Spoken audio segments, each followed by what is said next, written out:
సమ్మర్స్లో విలేజెస్లో దొరికే ఈ ఫ్రూట్స్ అంటే ఎంతమందికి ఇష్టం? తాటి ముంజులు, కొబ్బరి బొండాలు, చెరుకు, వీటన్నిటిని తినడం వల్ల ఎన్ని హెల్త్ బెనిఫిట్సో తెలుసా?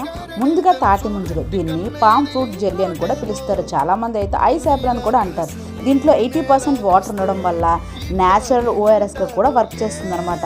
చిన్నప్పుడు సమ్మర్ హాలిడేస్కి వచ్చినప్పుడల్లా ఈ ఫ్రూట్ని అయితే ఎంజాయ్ చేసేవాళ్ళం. ఈసారి పెళ్ళికి వచ్చినప్పుడు అయితే ఎంజాయ్ చేస్తున్నాం అనమాట.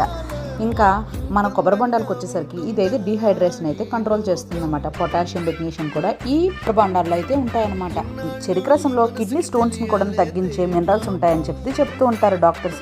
ఇది కాకుండా మనమైతే ఇప్పుడు మా అత్తమ్మ వాళ్ళ తోటలో ఎర్రదుంపలు తీయడానికి వెళ్తున్నాం. ఎర్రదుంపల తోట చాలా చిన్నగా భూమి మీద అయితే ఉంటుంది. ఇలాగా భూమి పగిలినట్టుగా ఉంటుంది. ఆ ప్లేస్లో మనకు కోస్తే అక్కడైతే మనకి దుంపలు అయితే దొరుకుతూ ఉంటాయి. మేమైతే ఈ ఎర్రదుంపల్ని ఫస్ట్ టైం ఇలాగా తీయడం చూడడం చాలా ఎంజాయ్ చేసాం. మా మాయ తీస్తూ ఉంటే అక్కడికక్కడే పచ్చివి కూడా తినేసాం అనమాట. అంత బాగున్నాయి అనమాట. స్వీట్ పొటాటోలో విటమిన్ డి అయితే పుష్కలంగా దొరుకుతుంది.